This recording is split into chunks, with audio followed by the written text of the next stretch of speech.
Voilà, le jeudi passé, nous nous sommes évertués déjà de pouvoir remarquer la présence donc de ces trois valeurs-là, mais particulièrement de ce trio. Voilà, on s'est efforcé de remarquer la présence de ce trio dans ce qui concerne les voies de Dieu.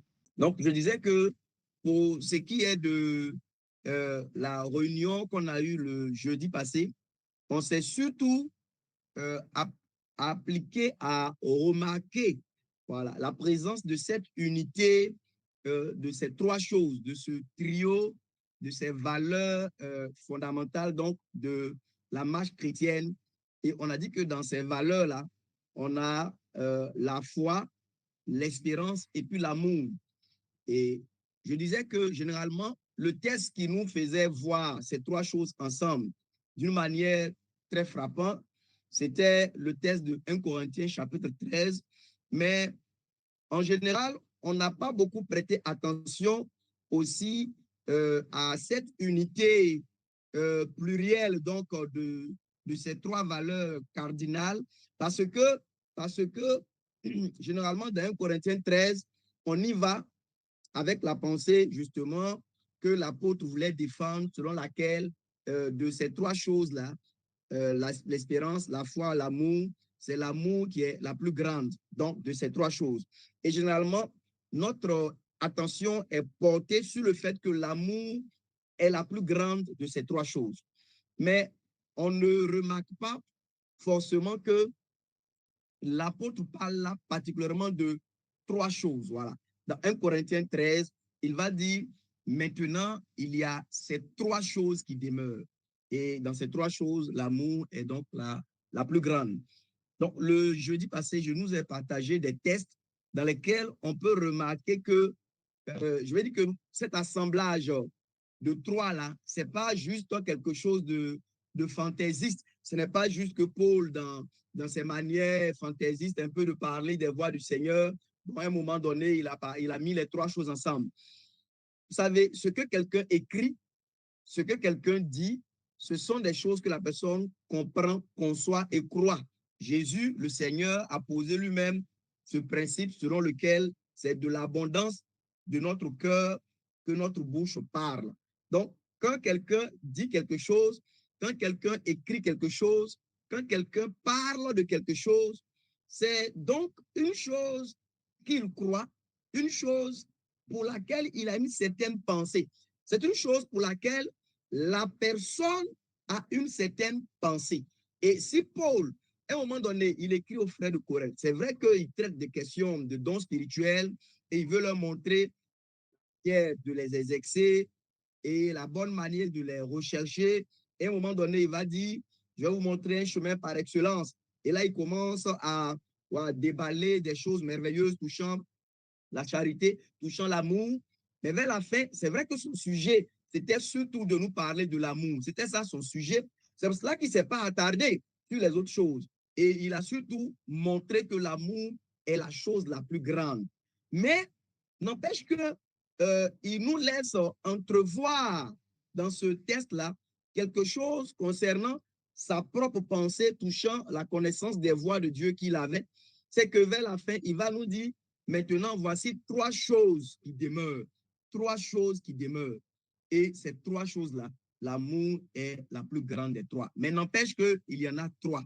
Voilà, il y en a trois. Et je dis que cette unité plurielle, c'est carrément quelque chose qui descend même de la divinité. C'est ce que je vous avais dit, si vous vous rappelez, le jeudi passé. Je dis que l'unité de la foi, de l'espérance et de l'amour, c'est carrément une unité plurielle qui est comme une image projetée de la divinité elle-même, qui est aussi une unité plurielle, unité composée du Père, du Fils et de l'Esprit. Et Jean l'apôtre, dans 1 Jean chapitre 5, le verset 7, dans les versions suivantes, ce qu'on appelle le test reçu ou le test majoritaire, il est écrit, il y a trois dans le ciel qui rendent témoignage, le Père, la parole et l'Esprit Saint. Et ces trois-là ne sont qu'un, ou ces trois-là sont un. Voilà. Et donc, je dis que l'Écriture nous présente le vrai Dieu comme une unité composée de trois. Voilà. Le vrai Dieu est un seul Dieu composé du Père, du Fils et de l'Esprit. Et ces trois-là sont un seul vrai Dieu. Et je dis que la foi, l'espérance, l'amour, c'est aussi une sorte de trinité ou de triunité qui découle même de la nature du vrai Dieu. Voilà. Et c'est quelque chose de vraiment important de pouvoir le réaliser. Voilà, c'est quelque chose de vraiment important. Donc, on a vu la dernière fois des tests qui nous prouvent effectivement que la chose est ainsi. Voilà, des tests qui nous montrent que ce n'est pas juste, comme je vous ai dit là, juste une fantaisie de Paul, à un moment donné, de nous parler voilà, de ces trois choses. Voilà. Donc, on avait cité des tests. Hein, je pense que vous vous rappelez, on avait cité 1 Corinthiens 13, 13 déjà. Après, donc 1 Corinthiens 13, 13, où il est écrit, or maintenant, ces trois choses demeurent, la foi, l'espérance, l'amour, mais la plus grande de ces choses, c'est l'amour. On a aussi cité Galates chapitre 5, versets 4 à 6, où il est écrit, vous vous êtes séparés de tout le bénéfice qu'il y a dans le Christ, vous tous qui vous justifiez par la loi, vous êtes déchus de la grâce, car nous, par l'Esprit, sur le principe de la foi, nous attendons l'espérance de la justice, car dans le Christ Jésus, ni circoncision, ni incirconcision n'ont de valeur, mais la foi opérante par l'amour. Donc, on voit aussi dans ce texte, on voit la foi, on voit l'espérance, on voit l'amour dans Galates, chapitre 5, versets 4 à 6. Et on avait aussi vu dans Colossiens, chapitre 1, versets 4 à 5, où l'apôtre va dire, ayant, oui, parlé de votre foi, non, on a la foi ici, dans le Christ Jésus, et de l'amour, non, on a le deuxième élément, que vous avez pour tous les saints à cause de l'espérance. C'est le troisième élément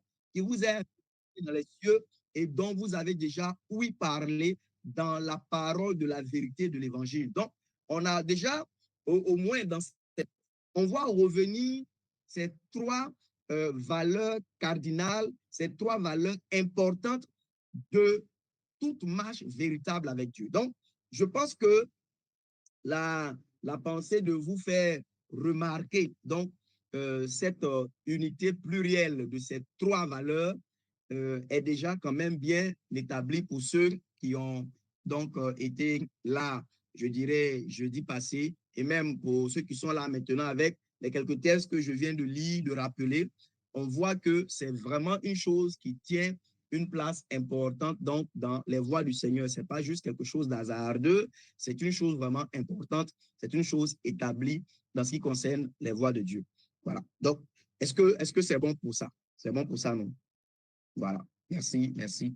Donc, merci, que Dieu vous bénisse. Voilà. Donc, et le jeudi passé, j'avais commencé un peu de parler de ça. Mais aujourd'hui, je vais essayer de m'attarder un peu aussi sur ce second point. C'est maintenant que nous avons vu ces trois choses, voilà, parce qu'on a vu que c'est une unité. Vous vous rappelez, j'ai dit que c'est une unité plurielle. Et j'ai aussi expliqué que, en même temps que c'est une unité, il y a bien de la distinction. La foi, ce n'est pas nécessairement l'amour. L'amour, ce n'est pas non plus l'espérance.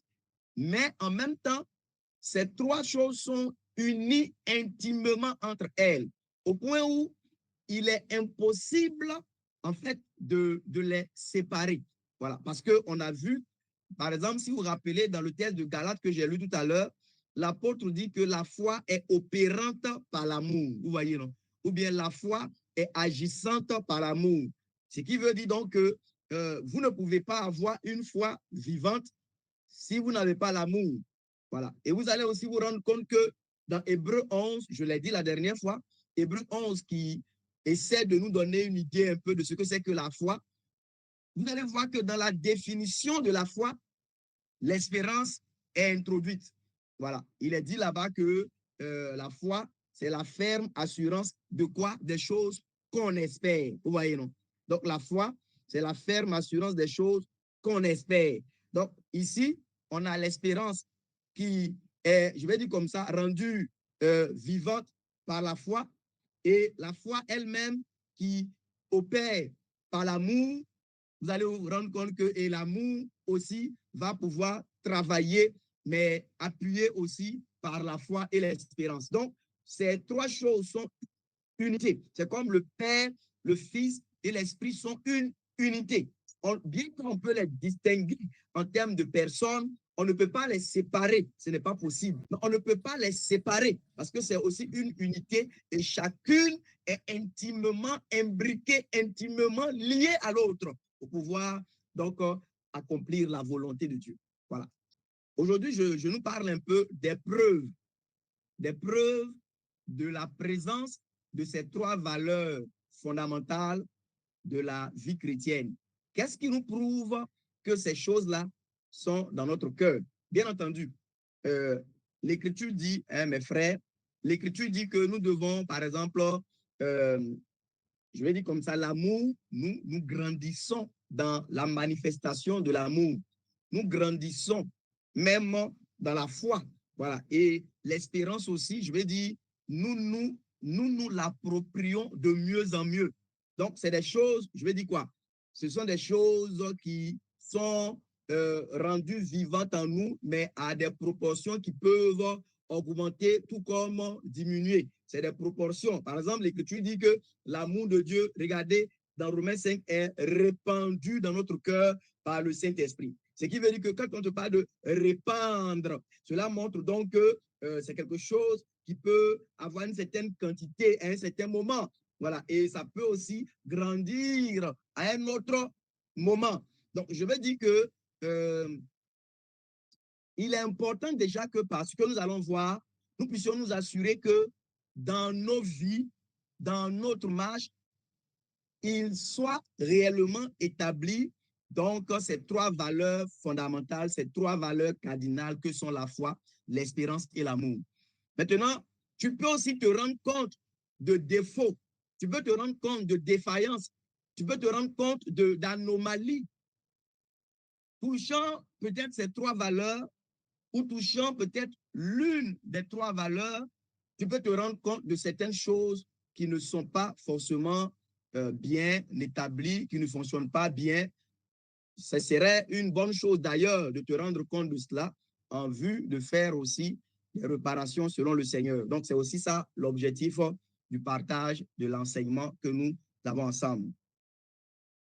Alors, donc, je dis qu'aujourd'hui, on va surtout voir un peu ce qui prouve, j'en ai parlé le jeudi passé, mais je reviens un peu dessus, ce qui me montre, ce qui peut m'attester, me confirmer la présence de ces trois valeurs importantes dans ma vie et même ce qui peut me permettre de juger de leur aussi, de leur état, voilà, de leur état. Je peux voir aujourd'hui, j'en suis touchant la foi, j'en suis où touchant l'espérance, j'en suis où touchant l'amour, voilà. Et donc, et à partir de cet examen, je peux même dire de manière générale, j'en suis où dans ma marche avec Dieu.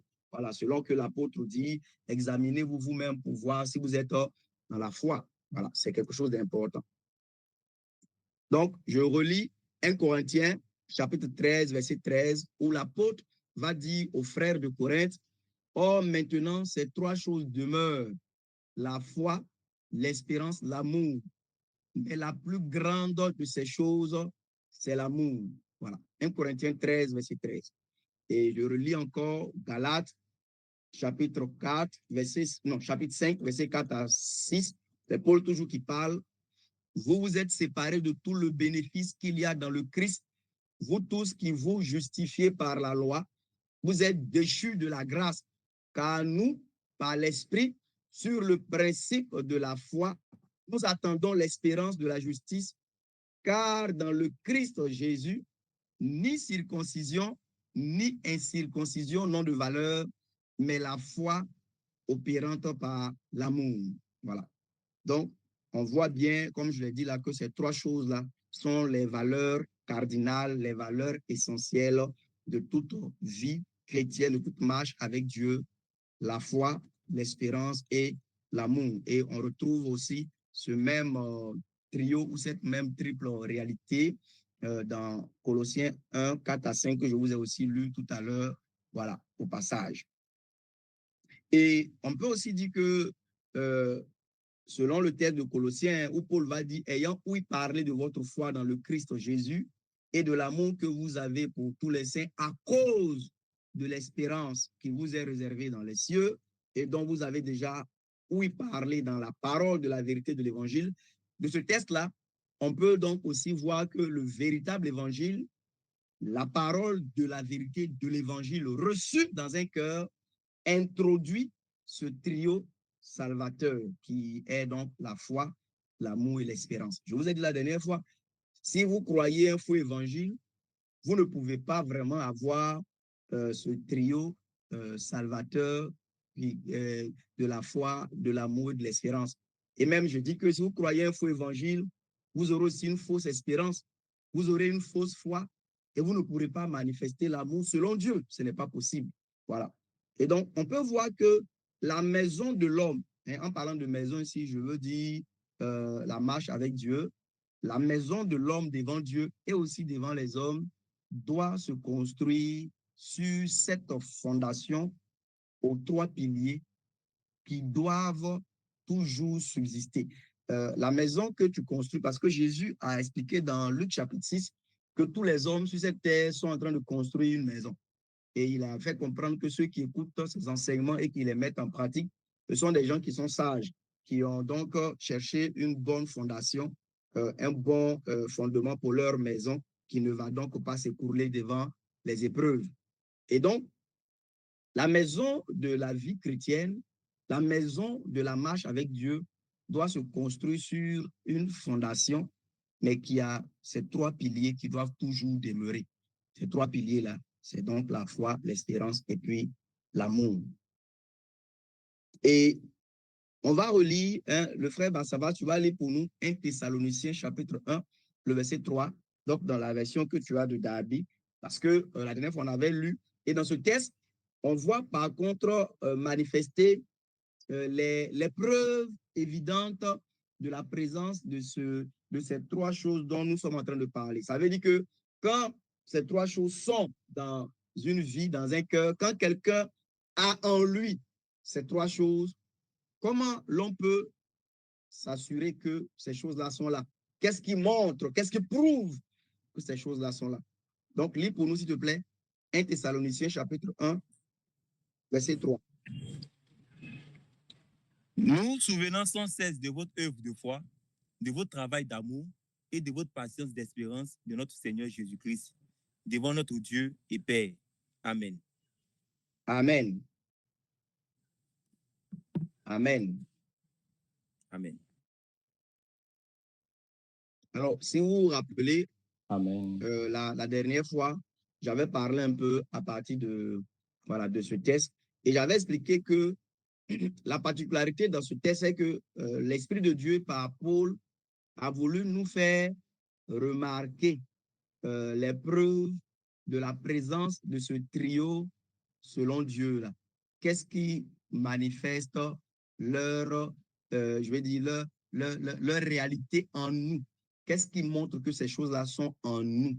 Voilà. Et j'ai expliqué aussi que la foi, c'est une chose qui ne se voit pas à l'œil nu. La foi ne se voit pas. C'est comme le vent. Voilà. Le Seigneur Jésus a dit, il a comparé même la nouvelle naissance au vent ou à l'esprit. Il dit, il souffle où il veut. Tu sais pas d'où. Tu entends le bruit. Tu sens les effets, mais tu ne sais pas. Tu ne connais pas ses allées et ses venues. Il dit, ainsi en est-il de tout homme qui est né de Dieu, bien qui est né de l'Esprit. Donc, dans ce texte-là, le Seigneur, pour ce que j'ai compris, il voulait nous faire savoir, vu que Nicodème voulait connaître un peu, hein, vous voyez, un peu comme le processus, le mécanisme de la nouvelle naissance. Le Seigneur Jésus a expliqué que ce n'est pas une chose que l'on peut maîtriser mécaniquement. Voilà. Il a fait comprendre que, mais c'est quelque chose qui se manifeste à l'homme par ses effets, tout comme le vent. Voilà. Comment quelqu'un est né de nouveau, on ne peut pas mécaniquement, même toi-même, tu ne peux pas expliquer comment tout s'est passé jusqu'à ce que tu deviennes chrétien. Il y a un cantique que j'aime bien qui dit, je ne sais pourquoi dans sa grâce, Jésus m'a tant aimé. Et il y a une partie où il est écrit, je ne sais comment la lumière, en fait, éclaire mon cœur. Je ne sais pas comment même l'évangile a fait pour toucher mon cœur. Moi, je ne le sais pas. Vous voyez, voilà. Les chemins de l'évangile, les chemins du salut, là, c'est Dieu qui les trace. Nous, on ne les maîtrise pas. Mais une chose est sûre, c'est que c'est comme le vent. On ne le voit pas, on ne maîtrise pas ses allées et ses venues. Mais quand il souffle, on sait qu'il souffle. Donc, on peut ne pas maîtriser son circuit, mais on ne peut pas douter de sa présence quand les effets du vent sont évidents au-devant de nous. Donc, quand les choses bougent, quand on entend le bruit, on est certain que là, il y a du vent, même si on ne le voit pas et même si on ne le comprend pas. Et Jésus a dit que c'est comme ça quelqu'un qui est né de l'esprit. Quand quelqu'un est né de Dieu, on ne peut pas maîtriser forcément tous les contours, tout ce qui s'est passé. Souvent, on essaie d'expliquer, vous voyez, souvent, on essaie de dire, même vous voyez, quand on parle de la repentance, on dit première étape, ceci, deuxième étape, ceci, troisième étape, ceci. Mais ça, c'est pour expliquer des choses. Sinon, quand pour naître de nouveau, vous ne savez même pas à quelle étape vous êtes, à quel moment vous êtes, à quelle étape. Tout ça, c'est des choses pour juste donner de l'intelligence dans les voies du Seigneur. Mais voilà, c'est ce que Jésus a dit. Donc, je vais dire que la foi, elle n'est pas une chose aussi qu'on peut voir à l'œil nu. Vous vous rappelez dans Jacques 2, Jacques va dire, quelqu'un dira, tu as la foi et moi j'ai les œuvres. Et Jacques va poursuivre pour dire, montre-moi ta foi sans œuvre. Et moi, par mes œuvres, je te montrerai ma foi. Donc, ce qui montre clairement par là que on ne peut pas voir la foi. La foi, elle n'est pas visible à l'œil nu. Voilà. D'accord? Bon, au passage, Jésus, lui, voit. Hein, voilà, parce qu'il y a un texte qui dit que Jésus, il a vu qu'ils avaient la foi. Ouais, non, ça, c'est Jésus qui voit. Nous, on ne peut pas voir. Voilà, les hommes ne peuvent pas voir la foi. Voilà, Jésus, lui, peut voir la foi. Donc, ce n'est pas visible pour nous. Voilà, mais la foi peut être rendue manifeste par les œuvres. Donc, la foi qu'on ne voit pas, on peut être sûr qu'elle est dans le cœur du frère Jean de Dembocro en regardant aux œuvres de la vie de Jean. On est ensemble, non? Voilà. Donc, on ne peut pas voir la foi, mais les œuvres peuvent nous attester de sa présence réelle ou non. Et frères et sœurs, si on entend ces choses-là, on devrait être déjà des personnes très, je vais dire comme ça, tranquilles sur certains débats où l'on veut souvent enlever l'obéissance dans le salut, où l'on veut, c'est la foi qui n'a pas d'œuvre là. Jacques dit que elle est morte en elle-même. Voilà. Il dit une foi qui n'a pas d'œuvre là, elle est morte en elle-même. Voilà. Donc, ce qui prouve que tu as la foi et que tu continues dans la foi, ce sont les œuvres de justice, ce sont les œuvres d'obéissance. Ce sont les œuvres d'obéissance, les œuvres de justice. Frère, que personne ne vous séduise par aucune explication. Si les œuvres de justice, les œuvres d'obéissance, les œuvres de piété, de vérité, d'honnêteté, de soumission, si ces œuvres d'humilité, les œuvres de l'obéissance à Dieu ne sont pas chez vous, vous n'avez pas la foi qui sauve. Vous n'avez pas la foi qui sauve. Frère Bassabas, il faut lire pour nous Jonas chapitre 3 à partir du verset 5. Écoutez bien, Jonas 3 à partir du verset 5. Merci. Et que Dieu vous bénisse, les chers frères et sœurs, pour vos réactions. Ne vous laissez pas distraire par quelqu'un. Il y a des gens, je dis que souvent, ils pensent qu'ils veulent magnifier le roi alors qu'ils sont en train de le déshonorer. Il faut faire attention. Hein? On dit que même une bénédiction à haute voix le matin, là, c'est considéré comme une malédiction. Tu peux penser que tu fais bien alors que tu es en train de mal faire. Souvent, on veut tellement magnifier le Seigneur qu'on commence à le piétiner sans s'en rendre compte. Écoutez-moi bien, frère, la foi, elle n'est pas visible autrement qu'au travers de ses œuvres. Et écoutez, dans le texte qu'on a lu dans 1 Thessaloniciens, l'apôtre, regardez comment il parle, il dit, l'œuvre de votre foi. L'œuvre de votre foi.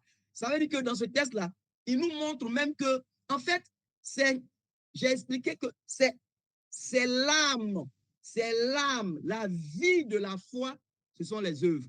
Regardez, Paul dit le corps. Dans Jacques, non, c'est Jacques. Il dit le corps sans âme ou sans esprit est mort. Vous voyez, non? Regardez la comparaison, corps et puis âme. D'accord? Et il dit, c'est ainsi que la foi sans œuvre est morte. Si vous regardez bien la comparaison, vous allez vous rendre compte qu'ici, il faut lier la foi à quoi? Au corps. Et il faut lier les œuvres à l'âme ou à l'esprit. Ce qui veut dire que de la même manière que l'âme est la vie du corps, c'est comme ça que les œuvres sont la vie de la foi. Ce qui veut dire que Jacques dit, quand il y a un corps sans âme, on appelle ça un corps mort. Donc, une foi sans œuvre, c'est une foi qui est morte en elle-même. Donc, les œuvres là, c'est la vie de la foi. Les œuvres, c'est l'âme de la foi. Les œuvres, c'est l'esprit de la foi. Donc, une foi qui n'a pas d'œuvre, c'est une foi qui est morte de la même manière qu'un corps qui n'a pas d'âme ou d'esprit est un corps mort. Merci, frère Eric. Voilà, comme le corps sans âme est mort. Vous voyez, non? Corps et puis âme. Mais c'est quand le corps est uni à l'âme qu'on parle d'une âme vivante. C'est comme ça aussi que quand les œuvres sont unies à la foi, on appelle ça donc une vie chrétienne vivante. Un homme vivant, un homme craignant Dieu, une femme craignant Dieu. Si vous avez une foi sans œuvre, votre foi là, elle est morte. C'est la foi des démons. Elle ne peut pas vous sauver. Voilà. Donc, frère, il faut lire pour nous Jonas, chapitre 3, verset 5. Et les hommes de Ninive crurent Dieu et proclamaient un jeûne et se vêtirent de sac. Depuis les plus grands d'entre eux jusqu'aux plus petits. Car la parole parvint au roi de Ninive, et il se leva de son trône et ôta de dessus lui son manteau et se couvrit d'un sac et s'assit sur la cendre. Et il fit crier et dit dans Ninive, par un édit du roi et de ses grands, disant que les hommes et les bêtes, les gros et le menu bétail ne goûtent de rien, qu'ils ne pèsent pas et ne boivent pas d'eau, et que les hommes et les bêtes soient recouverts du sac, et qu'ils crient à Dieu avec force, et qu'ils reviennent chacun de leur mauvaise voie et de la violence qui est en leurs mains. Oui. Qui sait? Dieu reviendra et se repentira, et reviendra de l'ardeur de sa colère, et nous ne périrons pas. Et Dieu vit les œuvres qu'ils revenaient de leur mauvaise voie. Et Dieu se repentit du mal qu'il avait parlé de leur faire, et il ne le fit pas. Amen. Amen. Alors, frère Bassabas, hein, lis encore pour nous, mais lis ces deux versets. Lis le verset 5 et puis le verset 10. Et puis, je veux que vous puissiez remarquer quelque chose. Jonas prêche, le verset 5 dit quoi, frère? Et les hommes de Ninive crurent Dieu. C'est bon, non? C'est ça. Donc, on dit que les hommes de Ninive, ils ont cru Dieu. Quand Jonas a prêché, qu'est-ce qu'ils ont fait? Ils ont cru. Ils ont cru. Maintenant, le verset 10 dit quoi? Et Dieu vit les œuvres. Ouais, non. Ils ont cru Dieu. Et la foi, là, comme la foi est toujours accompagnée d'œuvres, quand la foi est née dans leur cœur, ça a commencé à produire les œuvres donc de la repentance, les œuvres de retour à Dieu. Regardez, c'est comme ça, hein? Quand on croit, il y a les œuvres. Quand on croit, il y a les œuvres. Quand on croit, il y a les œuvres. Si Jésus vient, vous êtes assis au bureau de péage et puis il dit, suis-moi. Vous comprenez? Et puis il se retourne, il s'en va. Alors, Jésus se retourne, il s'en va. Vous croyez, hein? Et puis vous êtes assis au bureau. Vous pensez que vous avez cru. Vous n'avez pas eu la foi. Non, non. Devant Dieu, la foi, là, ça n'a même pas besoin de parler. Quand Jésus dit, suis-moi, et qu'il se retourne, qu'il s'en va, celui qui se lève pour le suivre a cru. A cru dans le sens où cette foi-là a réussi à le détacher de là où il est pour le conduire à suivre Jésus. Mais si vous croyez et puis votre foi-là n'arrive pas à produire l'œuvre accompagnante, ça veut dire clairement que la foi dont vous faites profession n'est pas la véritable foi qui sauve. Et c'est pour ça que, frère, je veux dire quoi? Vous voyez, souvent, la confusion que les gens ont. L'Écriture dit que nous sommes sauvés par grâce, au moyen de la foi. Ce n'est pas par nos œuvres que nous sommes sauvés. C'est ce que l'Écriture dit. Amen. Merci, Gauthier. Maintenant, l'Écriture nous présente, écoutez bien, l'Écriture présente maintenant Jésus comme devant juger chacun, non pas selon la grâce, mais selon ses œuvres. L'Écriture dit que Jésus, il va juger chacun, non pas selon la grâce, mais selon ses œuvres. Alors, on est sauvé par grâce, mais Jésus va nous juger selon nos œuvres. Pourquoi?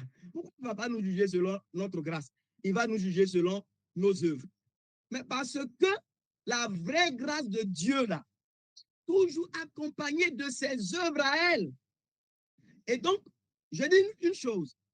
Si vous êtes quelqu'un qui se retrouve dans un péché, c'est-à-dire que vous vivez loin de Dieu, regardez les Ninivites dans ce test-là. Avant que Jonas arrive, c'est les gens, ils sont dans les coins de Chapalo, de Belay, eux tous là. Les maris, là, ils trompent les femmes. Chacun a deuxième bureau, troisième bureau. Ils sont dans l'ivrognerie, dans les orgies. On dit que c'est ce qui est dans ton ventre et ce qui est pour toi. Il fait chaud dans le cercueil. On ne sait pas quand on va mourir. Voilà les choses dans lesquelles les Ninivites sont. Ils sont dans la débauche sexuelle. Ils sont dans le meurtre, dans les avortements. Ils sont dans la méchanceté. Ils sont dans les calomnies. Ils sont dans toutes sortes d'insubordination. Chacun vit dans le désordre. Et puis Jonas vient, écoutez, et Jonas commence à prêcher. Alors, vous voyez, bon, ça c'est juste une petite chose que je dis, hein.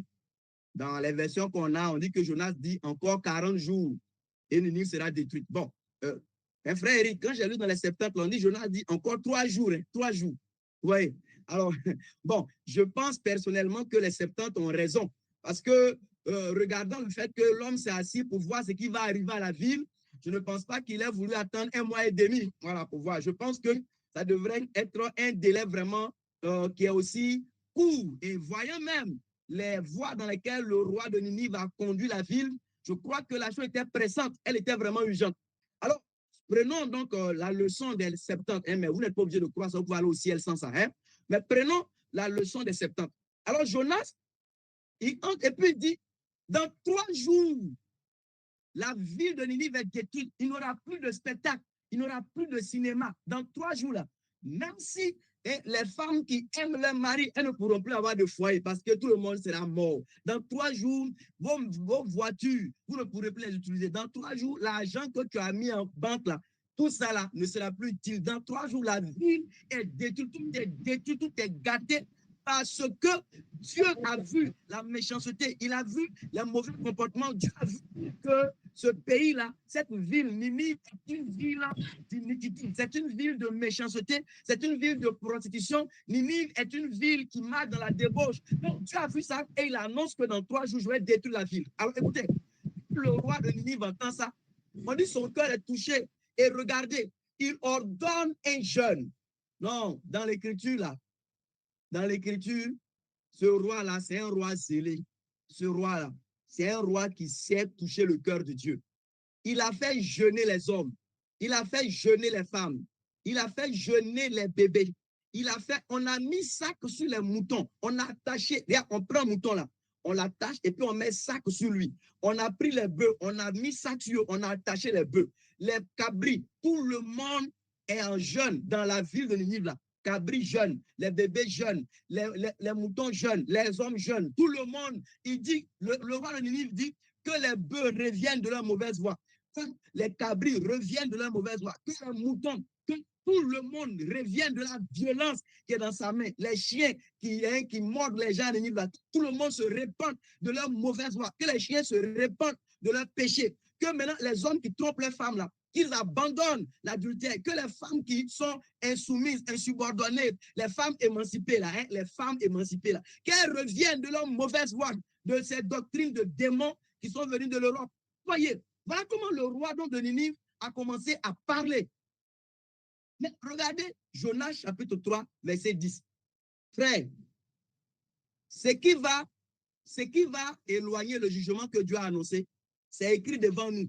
On dit, et Dieu vit quoi? Leurs œuvres. Dieu a vu leurs œuvres. Il a vu qu'ils revenaient de leur mauvaise voie. Et Dieu s'est repenti du mal qu'il avait parlé de leur faire et il ne le fit pas. Voyez. Mais le texte nous montre qu'ils ont cru. Au verset 5, là, ils ont cru Dieu. J'ai dit, il n'y a pas quelqu'un parmi nous ici, là. Si tout à l'heure, Dieu dit, dans 3 jours, tu tombes en enfer, si tu crois ça, là, on te propose la Champions League, la finale, et puis veille de prière. Tu vas partir où? Veille de prière. Tu as dit faire veille de prière. Si on te dit, dans 3 jours, tu vas mourir, c'est certain. Et puis tu crois ça. En ce moment, on te dit que, ah, voilà, il y a Champions League, que même on joue ça à Abidjan ici. Tu peux aller regarder. C'est gratuit. C'est un grand concert. Il y a ton artiste, ton idole, là, il vient faire concert. C'est gratuit, c'est à côté de votre maison. C'est juste derrière la clôture. Et puis, en même temps, on dit maintenant, il y a veille de prière. Hein, chez les frères Sandé. Veille de prière. Hein, il salue Déborah. Veille de prière chez les frères Sandé. À Yopougon. C'est loin de chez toi. Si on te dit que tu vas mourir le lendemain, là. Non, honnêtement, tu as bâti où? Est-ce que tu as bâti regarder match ou bien tu as bâti faire concert? Si comme chez moi, c'est ce que le frère Eric dit. Parce que tu as cru. Vous voyez, ce qui fait que les gens continuent de s'amuser devant l'évangile de Jésus-Christ, c'est qu'ils ne croient pas en la réalité de l'enfer. Ils ne croient pas en la réalité du paradis. Il y a un paradis merveilleux que Dieu, dans son amour, leur a réservé en Jésus-Christ. En même temps, ils ne croient pas aussi qu'il y a la poubelle de Dieu, parce que l'enfer, c'est la poubelle de Dieu. J'ai dit que où est-ce chez vous à la maison là? Vous êtes en train de vivre là, ça vous condamne. Hein? Quand les gens sont pourris chez vous là, quand vous sortez souris pourri, vous mettez ça où? Dans la poubelle. Quand vous sortez une nourriture qui est pourrie là, vous mettez ça où? Dans la poubelle. Quand quelque chose est sale à la maison, vous balayez là, vous mettez ça où? Dans la poubelle. Vous voyez, l'âme de l'homme, quand ton âme est sale, parce que le péché, ça salit l'âme. Toutes les fois où on rentre dans la douche pour se laver là, c'est un message qui doit nous dire que notre âme aussi a besoin de se laver. Il ne faut pas laver le corps seulement. L'âme a besoin de se laver parce que le corps que tu laves là, c'est quelque chose qui doit te faire comprendre que ton âme aussi a besoin d'être lavée. Et l'âme, elle peut être lavée que dans le sang de l'agneau de Dieu, Jésus-Christ, le Seigneur de gloire. C'est quand tu crois en Jésus que ton âme est lavée, elle est purifiée, elle est sanctifiée. Maintenant, quand tu écoutes la parole de Dieu, quand tu écoutes la bonne doctrine du Seigneur et que tu mets en pratique les enseignements de Dieu, les enseignements, la bonne doctrine, ça parfume ton âme. Ça commence à décorer ton âme. Ton âme commence à avoir les colliers, vous voyez, non, les colliers, les bijoux, les boucles d'oreilles. Ton âme commence à être bien, oui, ornée. Les ornements de l'âme, c'est la bonté. Les ornements de l'âme, c'est la soumission. Les ornements de l'âme, c'est la serviabilité. Les ornements de l'âme, c'est un cœur docile, un cœur droit, un cœur bon. Et Pierre dit que c'est l'incorruptibilité d'un esprit doux et paisible qui est d'un grand prix aux yeux de Dieu. Et Paul va dire, Amen, homme de Dieu. Les femmes chrétiennes, alléluia, les femmes chrétiennes qui font profession de servir Dieu, leur ornement, ça ne doit pas être les mêmes ornements que les femmes qui n'ont pas d'espérance en Dieu. Mais l'ornement des femmes chrétiennes, ça doit être les bonnes œuvres. Allez-y voir l'ornement de Tabitha, la femme qui s'appelle Dorcas. Elle était ornée de bonnes œuvres. Au point où quand elle est morte, les veuves ont dit non. Les veuves ont dit non. Elle ne peut pas partir. Si elle s'en va, qui va nous habiller? Qui va nous habiller? Elles ont demandé à Pierre, il faut la ramener, hein? Sinon tu vas nous habiller. Il faut ramener Tabitha. Tabitha est une femme qui avait des bijoux, des colliers. Elle avait des ornements qui étaient véritablement de grande valeur. Mais vous voyez, l'âme qui croit en Jésus, elle est lavée, elle est sanctifiée. Et la parole de Dieu, l'enseignement du Seigneur continue donc de redresser ses imperfections, d'enlever les quelques souillures, de l'orner. Vous voyez, parce que dans l'écriture d'Apocalypse, on dit que hein, les fins lins, ce sont les œuvres justes des saints. Donc, vous voyez, le lin des chrétiens, là, ce n'est pas ce qu'on porte ici, là. Voilà, le collier des chrétiens, ce n'est pas ce qu'on voit sur le corps. Les bijoux des chrétiens, ce n'est pas ce qu'on voit du dehors. Mais quand vous trouvez quelqu'un qui est humble de cœur, qui est doux, qui est paisible, qui pardonne, qui sait, qui aime. Oh, si on vous montre l'âme de ce frère ou de cette sœur, vous allez voir que c'est une âme d'une beauté extraordinaire devant Dieu. Alléluia. Alors, vous voyez, c'est quand on croit Dieu là, qu'on agit. Quand on ne croit pas Dieu là, on n'agit pas. Les Ninivites, ils ont cru ce que Jonas avait dit. Et comme ils ont cru qu'ils risquaient de périr dans 3 jours s'ils ne faisaient rien, regardez, toute la ville, ils ont suspendu tout. Et le roi lui-même, il est descendu de son trône. Parce que qu'est-ce qu'un trône? Si dans 3 jours on tombe, qu'est-ce qu'un trône? Il est descendu, il a enlevé la couronne, il a porté le sac, il a porté la cendre, et puis il a fait circuler, voilà, dans toute la ville. Il dit que tout le monde doit se repentir, tout le monde doit revenir de sa mauvaise voie. Tous ceux ouais, qui sont bas, qui ferment les bars, ouais, toutes les prostituées, qu'elles abandonnent les chambres de prostitution, qu'elles se retrouvent, parce que si elles ne laissent pas ça dans 3 jours, là, vous n'aurez même plus d'occasion de vous prostituer. Parce que Dieu vous donne même la vie, là, de vous prostituer. Donc, soyez intelligents, abandonnez les chambres de prostitution. Venez, on va demander pardon au Dieu qui nous donne la vie et la santé. Et en retour, pour le remercier, on se livre à la prostitution. Au moins, il faut lui demander pardon. Vous voyez? Et donc, tout le monde a commencé à revenir de ses mauvaises voies. Je vous ai lu ce texte pour faire comprendre que, frères et sœurs, la seule preuve évidente de la foi dans le cœur de quelqu'un, ce sont les œuvres de justice et d'obéissance. Ouais, non. Ça veut dire que vous ne pouvez pas être assis autour des bières, ouais, non. Vous êtes autour des bières, autour des tables de bière, puis vous dites, quand on sert le vin, on dit que hey, le sang de Christ, et puis on tape le sang de Christ. Vous qui êtes là, vous n'avez aucune foi en Dieu. Vous ne croyez pas en Dieu. Vous comprenez? Vous ne pouvez pas dire, non, moi, tu me vois comme ça, hein, mais tu ne connais pas ma relation avec Dieu, c'est faux. Il n'y a aucune relation avec Dieu. Ça ne veut rien dire. Voilà. Si vous avez la foi, elle produit obligatoirement les œuvres de justice. Obligatoirement. Regardez ici. C'est des gens même là, ils sont des nations, les païens comme les Assyriens, et ils étaient méchants. Et regardez, ils ont cru là. Ça a commencé à casser les mauvais comportements, casser les mauvaises voies, casser les mauvaises œuvres, détruire leurs mauvaises attitudes, leurs mauvaises habitudes. Ils ont commencé à ranger les choses, à mettre de l'ordre. Ça montre que la foi est entrée dans le cœur. Si ce n'est pas le cas là, notre foi là, elle est vaine, elle est morte. Donc, hein, frère, les jours à venir, tellement, voilà, les frères pourront ajouter les choses là-dessus. Moi, je veux au moins mettre ces bases-là pour qu'on puisse ne plus être même dans le trouble. Ne soyez pas troublés par les raisonnements, les choses que les gens essaient d'expliquer. Vous n'avez aucune foi aussi longtemps que vous n'êtes pas engagé dans le chemin de l'obéissance à Dieu. Vous n'avez aucune foi. Et si quelqu'un est connecté ce soir et qu'il reconnaisse là, ça peut être le commencement de la vraie foi dans ton cœur. Parce que si tu te crois enfant de Dieu, tu dis que tu crois. Je dis une chose, c'est qu'au jour où Jésus va venir, il est écrit que la trompette va sonner et Jésus va apparaître dans le ciel. Et vous savez ce qui va se passer? Il faudra qu'on puisse monter. On va monter de la terre jusque dans les airs à sa rencontre, dans des vêtements blancs éclatants pour être avec lui pour toujours. Et vous savez, tout ça là, ça ne va pas se faire par notre force, hein. Ça ne va pas se faire par nos performances. Tout ça là, c'est tout ça le résultat. C'est le résultat de l'œuvre de Jésus-Christ à la croix de Golgotha. Mais vous vous rappelez, le premier jour, j'ai parlé de la foi d'Abraham, la foi justifiante d'Abraham. J'ai dit que la chose qu'Abraham a cru, c'est quelque chose d'incroyable.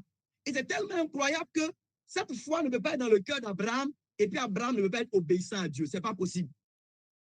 Vous ne pouvez pas croire que Dieu a ramené votre Seigneur d'entre les morts, que Jésus est mort. Il a fait 3 jours. Et après, la puissance de Dieu l'a sorti du tombeau. Il l'a rendu à la vie et qu'il a parlé à nouveau. Il a mangé avec les gens. Il a vécu. Vous ne pouvez pas croire cela. Et puis, la foi que vous avez là, elle ne peut absolument pas faire arrêter l'infidélité dans votre cœur, l'adultère dans votre cœur, le mensonge dans votre cœur. Ça veut dire que vous êtes en train de dire que le mensonge là est plus fort que la mort, que le mensonge là est plus fort que le séjour des morts, que le mensonge là est plus fort que la puissance même de toute la puissance des ténèbres. Mais si Jésus, en qui vous avez cru, de la part de Dieu, a été victorieux de tout cela, vous qui avez eu cette foi-là, sachez que vous avez déjà la victoire. C'est pourquoi Jean dit que la foi, c'est la victoire. Si vous croyez ainsi Jésus, vous aurez entièrement la délivrance par rapport à tout esclavage de péché. Et écoutez-moi, aussi longtemps que votre foi ne produit pas la délivrance en vous, ne croyez pas que c'est la vraie foi. Parce que la vraie foi, elle va toujours produire la délivrance. Et regardez une des merveilles de la foi. L'une des merveilles de la foi. Hein, vous êtes là, mes frères et mes soeurs. Regardez. L'une des merveilles de la foi. Bien. Amen, amen. L'une des merveilles de la foi, c'est que elle met dans notre cœur l'amour de la justice et en même temps la haine du péché. L'une des merveilles de la foi, c'est qu'elle met dans notre cœur l'amour de la lumière et la haine des ténèbres. Écoutez, hein, si ce soir-là, la vraie foi rentre dans votre cœur, et je vous dis que, regardez, si vous trouvez quelqu'un, une femme, elle vit dans le concubinage avec un monsieur. Merci Kevin, hein, merci Evody. Si vous trouvez une femme qui vit dans le concubinage avec un monsieur, regardez, il y a certains prédicateurs, souvent, ils ont eu des problèmes parce que un monsieur là, sa copine était allée payer quelque chose pour eux. Et puis, malheureusement, en route, sa copine a rencontré le prédicateur. Quand le prédicateur a fini de lui parler là, leur relation est devenue amère dans le bouche de sa copine. C'est-à-dire que quand elle revient de là où elle est partie là, elle devient bizarre en même temps. Elle est assise, elle n'est plus trop chaude. Les choses sont devenues bizarres. Écoutez, hein, elle n'est pas devenue parfaite, mais parce que la foi est entrée dans son cœur là. On voit que tout à l'heure, l'amour pour ce qui est pur, l'amour pour ce qui est vrai, l'amour pour ce qui est droit devant Dieu va naître dans ce cœur et en même temps, la haine pour le péché, la haine pour les ténèbres, la haine pour le mal. Et vous allez voir que cette personne-là, même si ce n'est pas ce même jour qu'elle va tout corriger, mais dès le moment où la foi a été allumée dans son cœur, pour parler comme Naomi, qui a dit à Ruth, sa belle-fille, que cet homme-là n'aura pas de défaut tant qu'il n'aura pas fini de... Non, il n'aura pas de repos, pardon. Que cet homme n'aura pas de repos tant qu'il n'aura pas fini de traiter cette affaire. C'est comme si quand la foi est entrée dans ton cœur, tu n'auras pas de repos tant que tu n'as pas fini de régler les problèmes avec les copains et les copines, les problèmes avec la fausseté, les problèmes avec les vidéos pornographiques, les problèmes avec le monde, les choses du monde. Si la foi est entrée dans ton cœur, là, tu ne peux plus avoir de repos. Même si personne ne te parle, là, toi seul tu es là, toi seul tu es troublé, toi seul tu es tourmenté. Avant, ce qui te faisait plaisir, ce que tu aimais, tu commences à ne plus te trouver de la joie dedans. Tu es là, tout le monde te dit, pourquoi tu es devenu bizarre maintenant comme ça? On ne te comprend plus. Tu as quel problème depuis quelques jours là? Tu n'es plus, tu es bizarre. Tu ne peux pas expliquer à quelqu'un parce que la graine de la foi au Fils de Dieu qui est mort pour toi par amour est entrée dans ton cœur. Regarde, de la vie mauvaise que tu menais, de la personne de mauvaise vie d'hier, tu commences à devenir quelqu'un qui veut prendre maintenant plaisir à la présence de Dieu, à la parole de Dieu. Tu veux maintenant, tu désires. Voilà. Merci. La foi dérange l'ordre ancien. Merci, homme frère. Ça mélange les choses. Et là, comme je l'ai dit hier, comme une jeune fille disait, tu aimais les bars. Mais maintenant, c'est les réunions chrétiennes qui t'intéressent. Tu demandes, mes frères, la prochaine réunion, c'est quand? Non, c'est jeudi prochain. Dis, avant ça, est-ce qu'il peut passer te voir pour qu'on puisse parler? Parce qu'à partir de ce moment-là, ton cœur est dirigé vers les choses d'en haut, vers les choses de Dieu. Alléluia. C'est vraiment merveilleux. C'est vraiment merveilleux. C'est pourquoi, voilà, le frère Bassabas qui est là, aujourd'hui, tout son plaisir, là, c'est de pouvoir prêcher l'évangile. Mais hier, ça ne l'intéressait pas. Voilà. Ah, le frère Gauthier qui est là, notre bien-aimé. J'ai vu une de ses photos dans le temps, là. Voilà, lui avec la très chère sœur Carole. Regardez la sœur Carole, que le Seigneur a baptisée de son esprit et lui donne les paroles de prophétie. Elle était en train de se gaspiller dans une vie où elle se plaquait dans les collants noirs, elle se plaquait, elle, les lunettes noires comme ça. Elle pensait qu'elle vivait alors qu'elle mourait. Vous voyez? Mais depuis que la parole de Dieu est entrée dans leur cœur, depuis que la foi est entrée dans le cœur de Gauthier, voici le frère Gauthier, quand la foi est entrée dans son cœur, là, il dit qu'il y a l'une de ses clientes, si je ne me trompe pas, qui était prête à lui envoyer 17 millions, si je ne me trompe pas. Mais nous, Dieu te bénisse, frère. Moi, je ne suis pas là. Les frères ne sont pas là. Mais la foi a envoyé le Fils de Dieu dans le cœur de l'homme. Il est maintenant dérangé. Lui seul, il est là. Il prend, mais il ne peut pas prendre. Mais il ne peut pas prendre. Mais est-ce avant, là, il posait question? Avant, là, c'est lui-même qui cherchait les moyens rapides pour pouvoir prendre l'argent des gens. Mais depuis que la foi est entrée dans son cœur, il est seul. Mais lui-même, là, il y a une lutte dans son cœur. Il dit non, ce n'est pas possible. Je ne peux plus prendre. Je préfère même dire la vérité à cette femme. Je préfère moi-même m'exposer devant elle. Pourquoi? Parce que la foi, comme notre frère Eric le dit, est venue et a commencé à déranger l'ordre ancien des choses. Écoutez-moi bien. Si vous, votre foi l'a fait que vous êtes toujours à l'aise autour des pots de bière, à l'aise dans relation avec quelqu'un sans mariage, vous êtes à l'aise toujours dans béret, dans mensonge, vous êtes à l'aise. C'est-à-dire que votre foi là, ça fait que vous êtes à l'aise dans le mal, à l'aise dans le péché. La foi là, au lieu de faire de vous des brebis ou des colombes, ça fait de vous des porcs. Vous êtes toujours à l'aise dans la saleté. Ce n'est pas la foi de Jésus. Ce n'est pas la foi qui sauve. En fait, vous avez la foi des démons. Ça se trouve dans Jacques chapitre 2, à partir du verset 10. Il dit, tu crois qu'il y a un seul Dieu? Oui, les démons, ils ont la même foi. Ils croient ça. Et même plus, ils sont meilleurs que toi. Et ils tremblent un peu même pour mettre dessus. Et Jacques dit, veux-tu savoir, ô homme vain? Veux-tu savoir, ô femme vaine qui est là ce soir? Veux-tu savoir que la foi qui ne nous sauve pas du péché est morte, elle ne sert à rien? Veux-tu savoir que la foi qui ne nous délivre pas de nos mauvaises voies, de nos mauvaises habitudes, est une foi qui n'a pas le sceau de l'Esprit de Dieu? Veux-tu savoir que la foi qui ne transforme pas les orgueilleux en humbles n'a pas le sceau du Dieu vivant?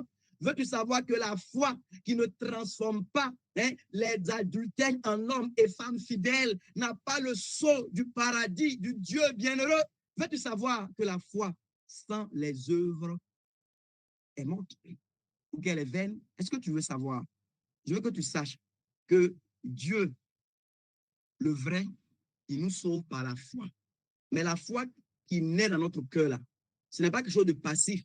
En fait, c'est une puissance. C'est une puissance de Dieu. C'est une puissance de Dieu pour pouvoir nous libérer de tout. La foi, c'est une puissance de Dieu. C'est comme un comprimé effervescent qu'on jette dans l'eau. Puis on le laisse. Et lui seul commence à faire sauter là-bas. Et quand c'est jeté dans le cœur de quelqu'un, vous allez voir, comme l'ancien le disait, ça commence à déranger l'ordre ancien parce que ça avait établi un ordre nouveau. Ça avait établi un ordre nouveau. Et quand Jonas a prêché et que les Ninivites ont cru, ça a dérangé l'ordre ancien. Avant que Jonas vienne là, ils étaient à l'aise dans leurs mauvaises œuvres, ils étaient à l'aise dans leurs péchés. Ils se vantaient même. Paul dit qu'ils mettaient leur gloire dans ce qu'ils faisaient, leur honte. La sœur qui est assise à côté de Barsabas là, vous allez voir, là, je parlais pour taquiner un peu de ma sœur Carole Quadio. Mais cette sœur-là, comme hier, elle va porter collant plaqué, on dirait saucisson. Vous allez voir, non? Et puis, elle se promène dans le quartier, là. Et quand les gens la regardent, elle est contente. Mais aujourd'hui, là, tu peux demander pardon à la sœur. Tu vas te donner l'argent. Pardon. Il faut porter collant, tu as passé. Une fois seulement. Elle va trouver que tu n'es pas différent de Satan, que tu veux qu'elle se perde. Elle va trouver que c'est une chose honteuse. Elle va trouver que c'est exposer sa dignité. Elle va trouver que c'est comme tu jetais des excréments sur elle. Mais hier, on prenait plaisir à ce que tout le quartier se retourne pour regarder ses formes. Aujourd'hui, son plaisir là se trouve dans l'approbation qu'elle a dans sa marche avec le Fils de Dieu. Et quand la foi véritable est dans votre cœur, ça va produire, c'est pas vous qui faites, c'est la foi là, elle va produire ses œuvres. Et je dis que si votre foi là ne produit pas ces œuvres là, vous-même ayez peur, demandez à Dieu de vous secourir, demandez à Dieu de vous venir en aide, qu'on dirait que vous, pour vous là, c'est pas la vraie foi. Aujourd'hui, j'ai parlé beaucoup de la foi. Les signes évidents, ce sont les œuvres. Pour l'espérance, je dis ça comme ça, ces signes évidents, c'est la persévérance. Voilà. Quand on a l'espérance, on persévère. Tous ceux qui abandonnent la foi à un moment donné, là, leur espérance a été détruite. Quand on a l'espérance, on persévère. Même au travers des épreuves, on persévère. Au travers des douleurs, on persévère. Au travers des souffrances, on persévère. Quand on abandonne la foi, c'est qu'avant ça, l'espérance, là, elle a été détruite. Et la dernière chose, c'est l'amour. Écoutez-moi bien. Quand l'amour est là, on prend soin de la maison du Père. Si tu ne prends pas soin de la maison du Père, l'amour, là, ce n'est pas vrai. Quand l'amour est dans le cœur, le zèle de la maison du Père va vous dévorer. Ça veut dire que l'amour, ça produit le ministère. L'amour, ça produit le travail. L'amour, ça produit le service. L'amour, ça prend soin de la maison du Père. Et tous ceux qui ont à cœur l'Église, qui ont à cœur l'œuvre de Dieu, qui ont à cœur le salut des perdus, qui ont à cœur le perfectionnement des saints, ils n'ont pas seulement à cœur, ils ont à cœur dans le sens où on voit l'œuvre, ils se livrent pour ces choses, ils ont l'amour de Dieu dans leur cœur. Mais si vous avez l'amour de Dieu dans votre cœur et que vous ne voyez pas cela, il y a un problème. Il y a un problème. Alors, je vais m'arrêter ici aujourd'hui pour ne pas aller trop loin. Et j'ai beaucoup développé un peu touchant les œuvres qui doivent accompagner la foi. Les autres semaines à venir, peut-être que soit moi ou quelques autres frères pourront nous donner quelques éléments aussi dans ce sens. Mais je veux qu'on retienne ces choses, qu'on sache que Dieu nous aime et qu'il est prêt à nous secourir, il est prêt à nous pardonner, il est prêt à nous relever. Et si quelque chose même chez toi va mal, Dieu est prêt à te relever, à te rétablir, à te bénir. Que sa grâce vous soit abondamment donnée en Jésus-Christ. Amen.